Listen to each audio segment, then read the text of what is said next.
T V C, T F C, A V C, A F C, A C, S M C എന്നിവ കണ്ടെത്തി ചിത്രം വരയ്ക്കുക.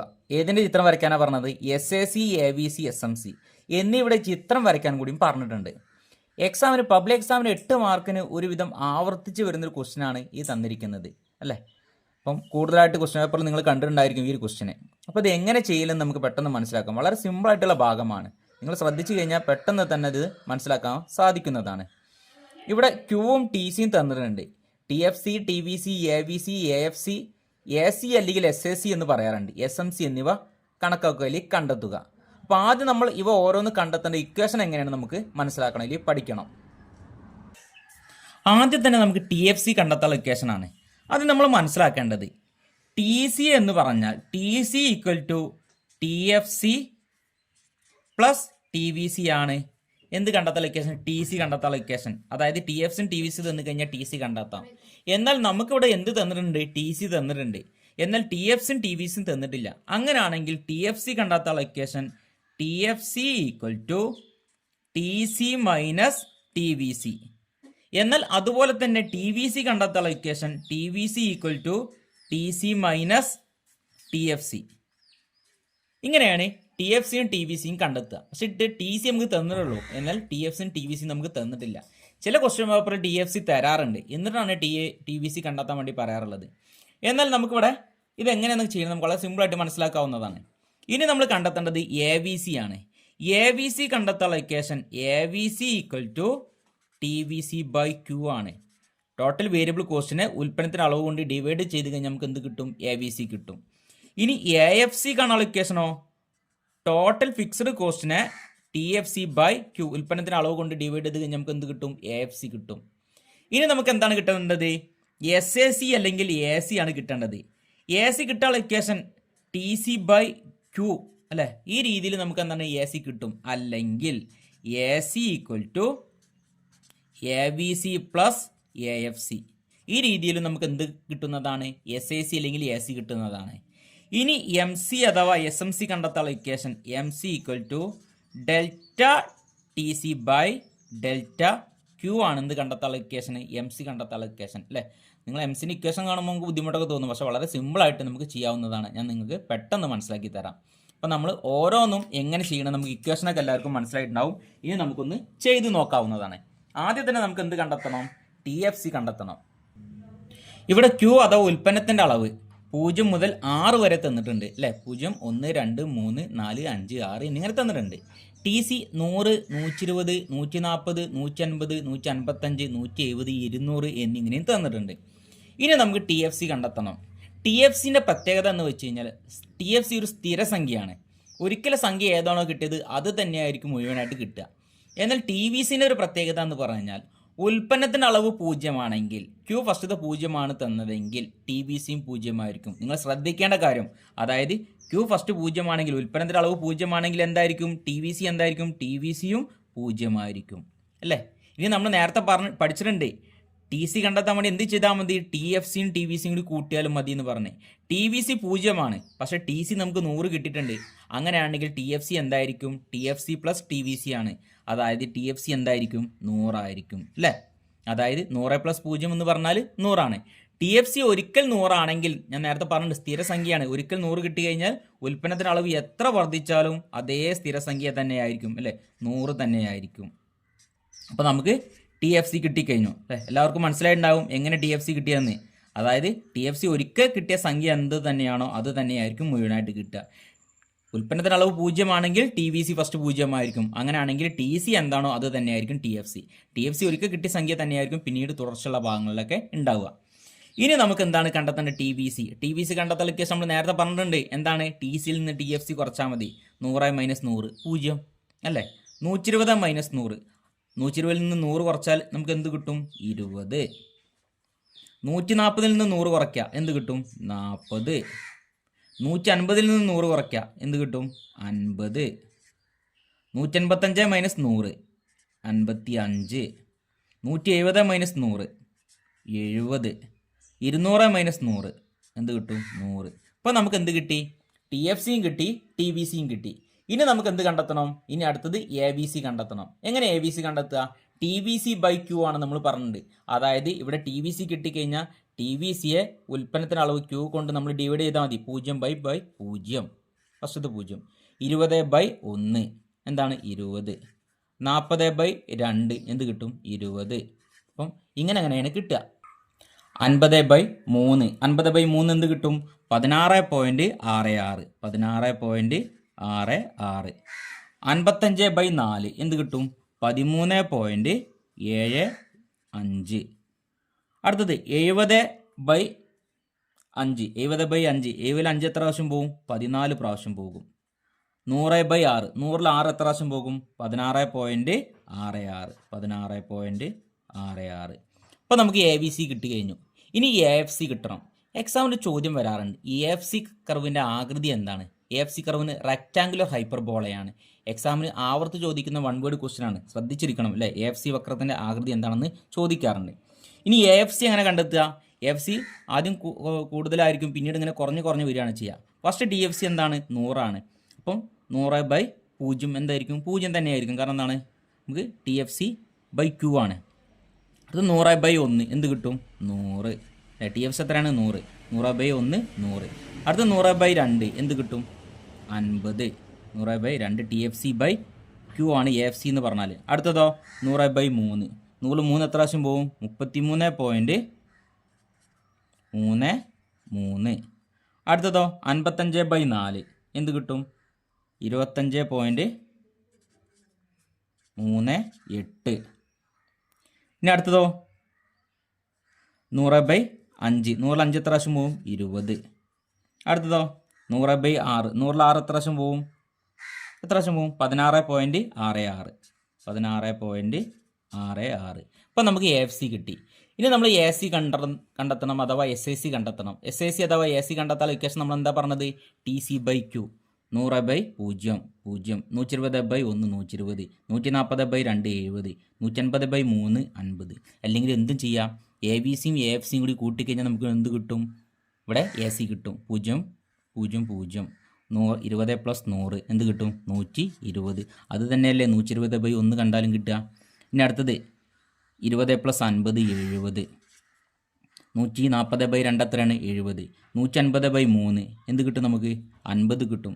16.66 + 33.31 അല്ലേ. നമ്മൾ പോയിന്റിന് ശേഷമുള്ള 2 സംഖ്യകൾ മാത്രമേ നമുക്കിവിടെ എഴുതിയിട്ടുള്ളൂ. നമുക്ക് എന്ത് തന്നെയാണ് കിട്ടുക 50 എന്ന് കിട്ടും. ഇനി അടുത്തതോ 185/4 അതായത് 13.75 25.3 കിട്ടും. എന്ത് കിട്ടും 38.75. അടുത്തത് എന്താണ് 170/5 170/5 എന്ന് പറഞ്ഞു കഴിഞ്ഞാൽ എന്ത് കിട്ടും 34. അടുത്തതോ 200/6 206 എത്ര പ്രാവശ്യം പോകും 33.33.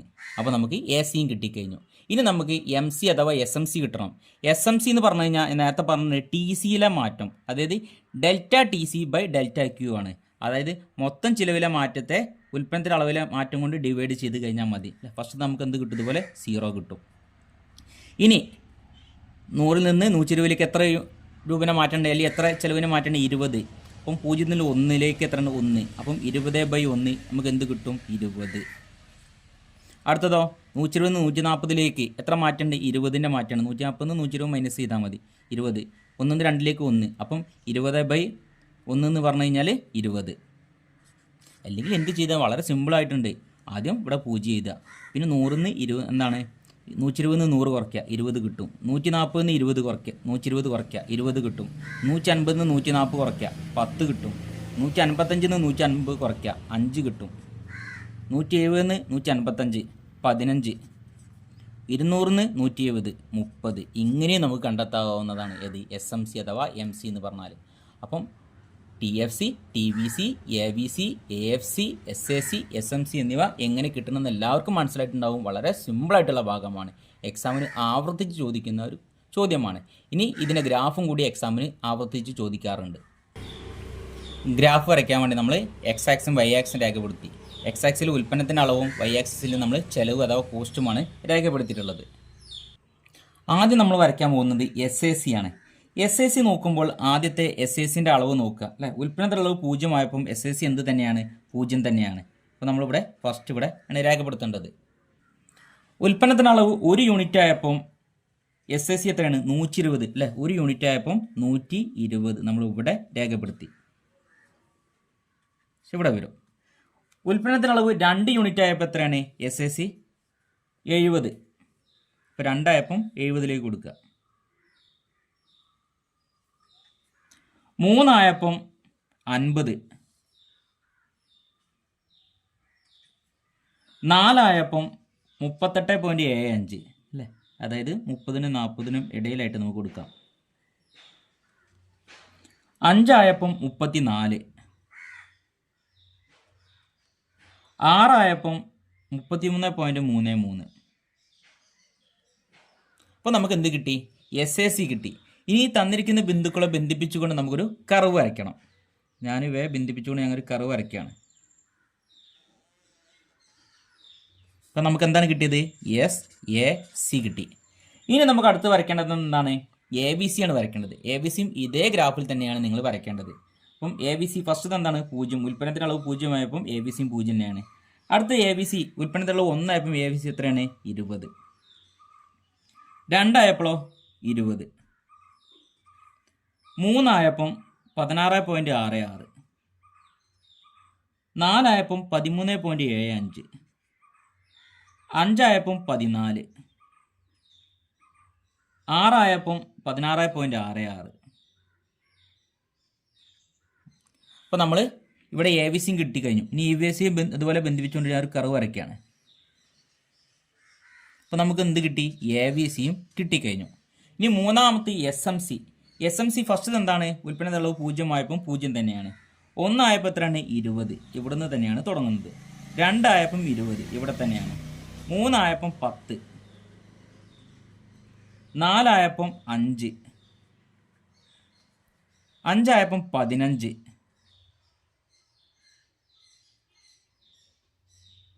6 ആയപ്പം 30. ഇതുപോലെ ഇതിനെ നമ്മൾ ഇതുപോലെ ബന്ധിപ്പിച്ചുകൊണ്ട് നമ്മളിങ്ങനെ കർവ് വരയ്ക്കുകയാണ്. അപ്പോൾ നമുക്ക് എന്ത് കിട്ടി? എസ് എം സിയും കിട്ടി. വളരെ സിമ്പിളായിട്ട് നമ്മൾ ഇതിനെ ഗ്രാഫ് വരച്ച് കഴിഞ്ഞാൽ എക്സാമിന് ആവർത്തിച്ച് ചോദിക്കുന്നൊരു ചോദ്യമാണ്.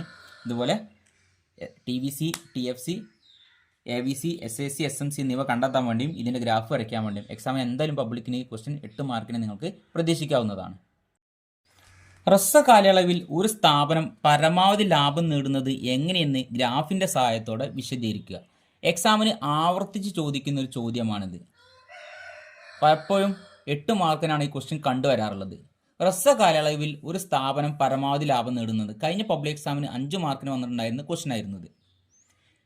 എന്താണ് ഹ്രസ്വകാലം? ഹ്രസ്വകാലം അഥവാ ഷോർട്ട് റൺ എന്ന് പറഞ്ഞു കഴിഞ്ഞാൽ ചുരുങ്ങിയ കാലം. ഒരു ഉൽപ്പന്നം ഉൽപ്പാദിപ്പിക്കുന്ന കാലയളവ് കുറച്ച് ദിവസമോ അല്ലെങ്കിൽ കുറച്ച് സമയമാണെങ്കിൽ അതിനെ നമ്മൾ ഹ്രസ്വകാലം എന്ന് പറയും. അതായത് സ്ഥിര നിവേശങ്ങളെന്നും വിഭേദക നിവേശങ്ങളെന്നും വ്യത്യാസമുണ്ട്. വിഭേദക നിവേശങ്ങൾ മാറ്റത്തിന് വിധേയമാകുന്ന നിവേശങ്ങൾ, സ്ഥിര നിവേശങ്ങൾ എന്നാൽ മാറ്റത്തിന് വിധേയമാകത്തെ. അപ്പം വിഭേദക നിവേശങ്ങൾ മാറ്റത്തിന് വിധേയമാകുന്ന നിവേശങ്ങളുടെ കാലയളവിനെ നമ്മൾ ഹ്രസ്വകാലം അഥവാ ഷോർട്ട് റൺ എന്നും മാറ്റത്തിന് വിധേയമാകാത്ത കാലയളവിനെ നമ്മൾ ദീർഘകാലം എന്ന് വിളിക്കും. അതായത് 1 വർഷം 2 വർഷം അല്ലെങ്കിൽ കൂടുതൽ മാസങ്ങൾ വേണ്ടി വരും ചിലപ്പം സ്ഥിര നിവേശങ്ങൾക്ക് മാറ്റത്തിന് വിധേയമാകണം എന്നുണ്ടെങ്കിൽ. ഇതൊക്കെ നമ്മൾ മുമ്പത്തെ ക്ലാസ്സിൽ പഠിച്ചിട്ടുണ്ട്. അപ്പം എങ്ങനെയാണ് ഒരു സ്ഥാപനം പരമാവധി ലാഭം നേടുന്നത്? ഒരു സ്ഥാപനത്തിൻ്റെ ലാഭം നേടുക എന്ന് പറഞ്ഞു കഴിഞ്ഞാൽ ടോട്ടൽ റവന്യൂവും ടോട്ടൽ കോസ്റ്റും ടി ആറും ടി സിയും തമ്മിലുള്ള അകലം ഏറ്റവും കൂടിയിരിക്കണം. അതായത് ലാഭം അല്ലെ. മൊത്തം വരുമാനത്തിൽ നിന്ന് മൊത്തം ചെലവ് കുറച്ച് കഴിഞ്ഞ് കിട്ടുന്നത് എന്താണോ അതാണ് ലാഭം അഥവാ പൈ എന്ന് പറഞ്ഞാൽ. അപ്പം ടോട്ടൽ റവന്യൂ ടോട്ടൽ കോസ്റ്റും വ്യത്യാസം ഏറ്റവും കൂടിയിരിക്കുന്നത് എപ്പോഴാണോ അവിടെ ആയിരിക്കും ഒരു സ്ഥാപനത്തെ സംബന്ധിച്ച് പരമാവധി ലാഭം കിട്ടുക. എന്നാൽ ടി ആറും ടി സിയും തമ്മിൽ വ്യത്യാസം ഏറ്റവും കൂടിയിരിക്കുന്നത് ചില വ്യവസ്ഥകൾ പാലിക്കുമ്പോഴാണ്. അത് പ്രധാനമായിട്ട് 3 വ്യവസ്ഥകളുണ്ട്. അത് ഏതൊക്കെയെന്ന് നമുക്കൊന്ന് നോക്കാവുന്നതാണ്.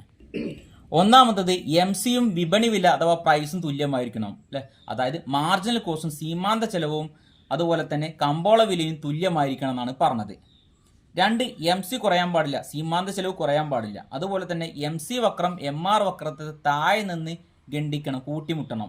3 പറഞ്ഞത് ഹ്രസ്വ കാലയളവിൽ വില എ ബി സിക്ക് തുല്യമോ അല്ലെങ്കിൽ എ ബി സികൾ കൂടുതലോ ആയിരിക്കണം. ഹ്രസ്വ കാലയളവ് വില എ ബി സിക്ക് തുല്യമോ അല്ലെങ്കിൽ അതിനേക്കാൾ കൂടുതലോ ആയിരിക്കണം. എങ്കിൽ മാത്രമേ എന്തുണ്ടാവുള്ളൂ? ഹ്രസ്വകാലത്ത് സ്ഥാപനത്തെ സംബന്ധിച്ച് പരമാവധി ലാഭം ഉണ്ടാവുള്ളൂ. അങ്ങനെയാണെങ്കിൽ ഈ 3 വ്യവസ്ഥകൾ ബന്ധിപ്പിച്ചുകൊണ്ട് ഒരു ഗ്രാഫ് നിങ്ങൾ വരയ്ക്കണം. ഈ വ്യവസ്ഥകൾക്ക് 3 മാർക്കും ഗ്രാഫ് ഇതുപോലെ വരച്ചു കഴിഞ്ഞാൽ 5 മാർക്ക് അതുപോലെ ചെറുതായിട്ടൊന്ന് വിശദീകരിക്കും വേണം. അങ്ങനെയാണെങ്കിൽ നിങ്ങൾക്ക് 8 മാർക്ക് മുഴുവനായിട്ട് കിട്ടുന്നതാണ്. ഇവിടെ ഞാൻ ഗ്രാഫ് വരച്ചിട്ടുണ്ട്. അതായത് ഇവയെല്ലാം ഉൾക്കൊള്ളിച്ചുകൊണ്ടുള്ള SMC, SAC, ABC ഒക്കെ തന്നിട്ടുണ്ട് അല്ലേ. ഉൽപ്പന്നത്തിൻ്റെ അളവ്, അതായത് ഒരു നിശ്ചിത യൂണിറ്റ് ഉൽപ്പന്നം ഉൽപ്പാദിപ്പിക്കുന്നത് Q അല്ലേ, സാധന വില പ്രൈസ്. എന്നാൽ നമ്മൾ മനസ്സിലാക്കേണ്ടത് വില അഥവാ പ്രൈസ് ശരാശരി വരുമാനം സീമാന്ത വരുമാനം തുല്യമാണെന്ന് നമ്മൾ മുമ്പത്തെ ക്ലാസ്സുകളെ പഠിച്ചിട്ടുണ്ട്. P = AR = MR. അതായത് ഈ ലൈന് തന്നെയാണ് P ലൈനും ARൻ്റെ ലൈനും MRൻ്റെ ലൈനും.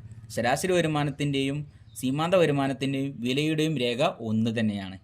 ഇവിടെ SMC കർവ് കൊടുത്തിട്ടുണ്ട് അല്ലേ. അതായത് MC എന്ന് നമ്മൾ നേരത്തെ പറഞ്ഞിട്ടുണ്ട്. ഈ MCയെ നമ്മളിവിടെ SMC എന്ന് പറഞ്ഞിട്ടുള്ളത്. SAC, AC കൊടുത്തിട്ടുണ്ട്, ABCയും കൊടുത്തിട്ടുണ്ട്. അപ്പോൾ ഒന്നാമത്തെ MCയും വിപണി വിലയും തുല്യമായിരിക്കണം. ഇത് പ്രൈസാണ്, പ്രൈസിൻ്റെ ലൈന്. വില അല്ലെ, വിലരേഖയും MCയും തുല്യമായിരിക്കണം. ഈ പോയിന്റിൽ രണ്ടും തുല്യമാണ് അല്ലേ. രണ്ടാമത്തെ പ്രത്യേകത എന്താണ് പറഞ്ഞിട്ടുള്ളത്? MC കുറയാൻ പാടില്ല അല്ലേ. MC ഒരിക്കലും കുറയാൻ പാടില്ല. MC ഇവിടെ നിന്ന് ഇങ്ങോട്ട് പോകുന്തോറും കുറയാണ് ചെയ്യുക. MC കുറയാൻ പാടില്ല. MC വക്രം, ഇതാണ് MC വക്രം. MC വക്രം MR വക്രത്തെ താഴെ നിന്ന് ഗണ്ഡിക്കണം അല്ലെ. ഈ പോയിന്റ് ഒന്ന് കൂട്ടിമുട്ടിട്ട് കടന്നു പോകണം എന്നാണ് പറഞ്ഞത്. താഴെ നിന്ന് ഗണ്ഡിക്കണം. ഇതാണ് പ്രൈസിൻ്റെ ലൈനും MRൻ്റെ ലൈനും ഒക്കെ ഒന്ന് തന്നെയാണ്. അതായത് MC വക്രം MR വക്രത്തെ ഇവിടെ നിന്ന് കട്ട് ചെയ്ത് കടന്നു പോകണം, അല്ലെങ്കിൽ കട്ട് ചെയ്യണം എന്നാണ് പറഞ്ഞത്. മൂന്നാമത്തെ പറഞ്ഞതാണ് ഹ്രസ്വ കാലയളവിൽ വില ABCക്ക് തുല്യമോ. ഇതാണ് ABCയുടെ ലൈന് കാണിച്ചിരിക്കുന്നത്. വില ABCക്ക് തുല്യമോ അല്ലെങ്കിൽ ABCയേക്കാൾ കൂടുതലായിരിക്കണം. ABC അപേക്ഷിച്ച് വില ABCയേക്കാൾ മുകളിലാണ് കാണിച്ചിരിക്കുന്നത്. അതായത് എന്താണ്, ഹ്രസ്വ കാലയളവ് വില ABCക്ക് തുല്യമോ അല്ലെങ്കിൽ അതിനേക്കാൾ കൂടുതലായിരിക്കണം. ഈ പോയിന്റാണ് പരമാവധി ലാഭം കിട്ടുക. ഇത്ര യൂണിറ്റ് ഉൽപ്പന്നം ഉൽപ്പാദിപ്പിക്കുമ്പോഴാണ് പരമാവധി ലാഭം കിട്ടുക. എന്നാൽ ഇവിടുന്ന് ഇങ്ങോട്ട് പോകും തോറും പിന്നെ ലാഭം കുറയാണ് ചെയ്യുക. ബേക്കോട്ട് പോകും തോറും ലാഭം കുറയാണ് ചെയ്യുക. അങ്ങനെയാണെങ്കിൽ ഈ ഒരു പോയിന്റിൽ ഉൽപ്പന്നം ഉൽപ്പാദിപ്പിക്കാൻ വേണ്ടിയാണ്, അല്ലെങ്കിൽ നിശ്ചിത യൂണിറ്റ് ഉൽപ്പന്നം ഉൽപ്പാദിപ്പിക്കാൻ വേണ്ടിയാണ് ഏതൊരു ഉൽപ്പാദകരും തയ്യാറാവുള്ളൂ. എല്ലാവർക്കും മനസ്സിലായിട്ടുണ്ടായിരിക്കും എങ്ങനെയാണ് ഹ്രസ്വ കാലയളവിൽ ഒരു സ്ഥാപനം പരമാവധി ലാഭം നേടുന്നതെന്ന്. ഈ ചിത്രം മറക്കേണ്ട, നല്ല രീതിയിൽ പഠിച്ച് മനസ്സിലാക്കി വെക്കാൻ വേണ്ടി ശ്രമിക്കുക.